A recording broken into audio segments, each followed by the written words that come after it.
மாணவர்களின் உள்ளம் சார்ந்த திறமைகளை வெளிக்கொண்டு உணர்த்தவும் அவர்களின் பன்முக வளர்ச்சியை உறுதி செய்யவும் இந்த மன்ற செயல்பாடுகள் ஒரு அடிப்படை தளமாக விளங்குகின்றன. இதன் அடிப்படையில் இலக்கிய மன்றம், வினாடி வினா மன்றம், சிறார் திரைப்பட மன்றம், கலை மற்றும் பண்பாட்டு மன்றம் மற்றும் சுற்றுச்சூழல் மன்றம் என பல வகையான மன்றங்கள் உள்ளன. 28/7/2026 இன்று துவங்க இருக்கிறது. இம்மன்றங்களின் முதல் நிகழ்ச்சியாக வரவேற்புரை 6ஆம் வகுப்பு மாணவி சுபக்ஷா.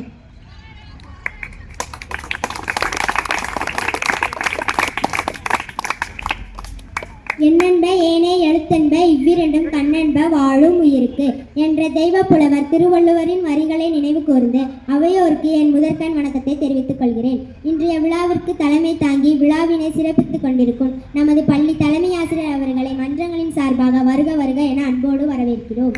நம் அழைப்பை ஏற்று தன் பொன்னான நேரத்தை செலவிட்டு இன்றைய விழாவிற்கு வருகை தந்துள்ள சிறப்பு விருந்தினர், பிரசிடென்ட் மற்றும் உறுப்பினர், இன்னர்வெல் கிளப் சிவகாசி கோல்டு மற்றும் நமது பள்ளியின் ஆசிரியர் அவர்களை நெஞ்சார மாணவ அமைச்சர்களின் அறிமுகம்.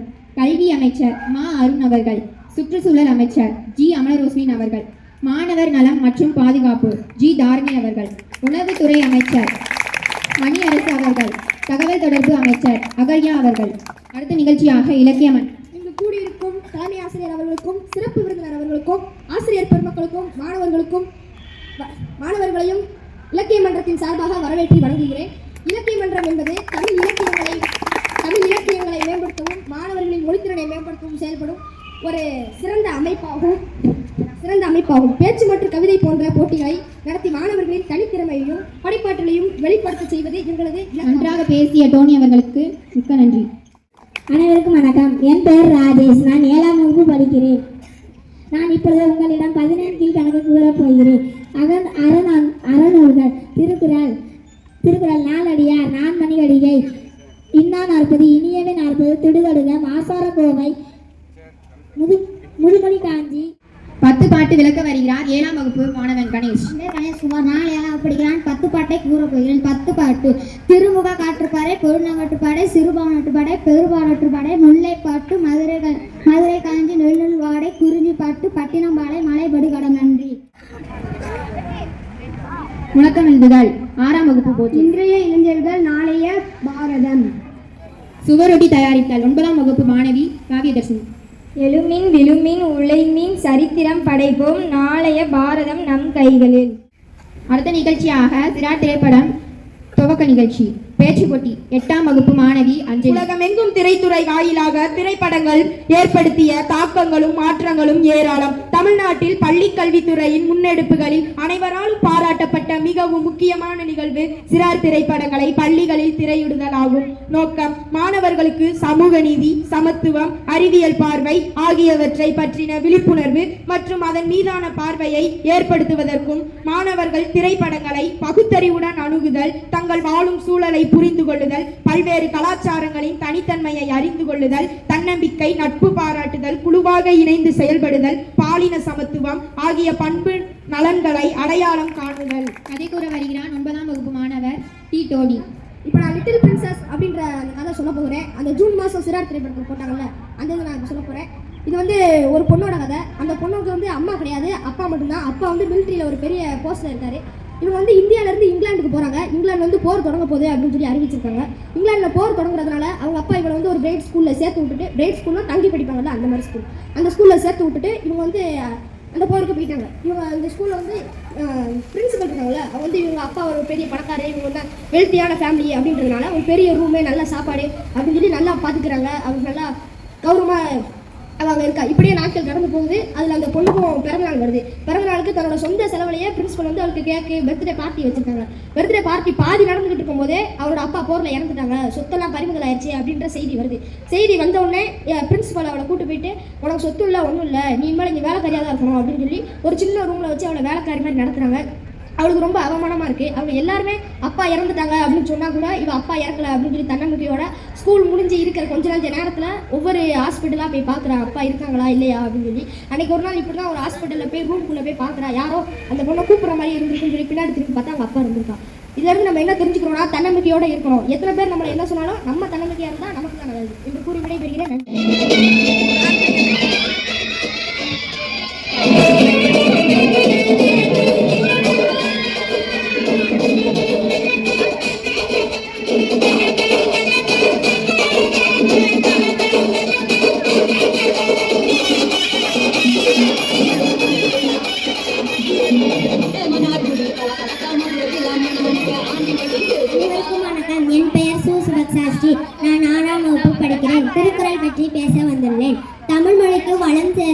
ஒரு நூல், தமிழுக்கு வாழ்வியல் உண்மைகளை உணர்த்தும் ஒரு நூல், தனது தோற்றத்தால் வாழ்வியல் உண்மைகளை உணர்த்தும் ஒரு நூல் திருவள்ளுவரின் திருக்குறள். திருக்குறள் பற்றி பேசாத புலவர் இலர், எழுதாத அறிஞர், எழுத்தாளர் இலர். கலை பண்பாட்டு மன்றம். முதலாவதாக சிலம்பம். 9ஆம் வகுப்பு மாணவர் சோம்நாத் மற்றும் மாரீஸ்வரி.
நானும் தோட்டக்காரன். நான் தான் மரம் வெற்றவன். நானும் மரம் வெற்றவன். ராகுல் லேட் ஆயிடுச்சு, வா போவோம். சோமு, இது நம்ம மரம் கிடையாது. ஆமா சோமு, இதுல இருந்து என்ன தெரியுதுன்னா, மரத்தை வெட்டினால் ஆக்சிஜன் கிடைக்காது. மரம் வளர்ப்போம், மழை பெறுவோம். நன்றி, வணக்கம். இப்போ வந்து வினாடி வினா 5 செகண்ட், அதாவது குறிஞ்சி டீம் சார்பாக 2 பேர் வரணும். அதே மாதிரி மீதி இருக்க டீம்லையும் 2 பேர். ஜூலை 1 என்பது மேற்கு வங்கத்தின் முன்னாள் முதல்வரான மருத்துவர் பித்தான் சந்திர ராய் அவர்களின் பிறந்த தினமும் நினைவு தினமும் ஆகும். இந்தியாவில் இந்த நாள் எப்படி கொண்டாடப்படுகிறது? கொஸ்டின் நல்லா கவனிச்சிட்டீங்களா? ஆப்ஷன்ஸ்: பொறியாளர் தினம், மருத்துவர் தினம், மாணவர் தினம், நாடாளுமன்ற தினம்.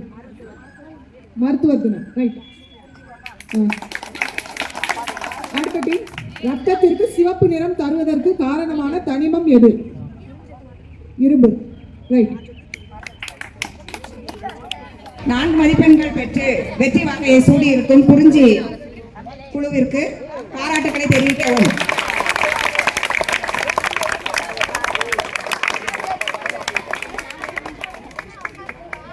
இரண்டாவது பரிசு பாலை குழுவை சேர்ந்து மாணவர்கள் 2.5 மதிப்பெண்கள் எடுத்து 2ஆம் இடத்தை பெற்றிருக்கிறார்கள்.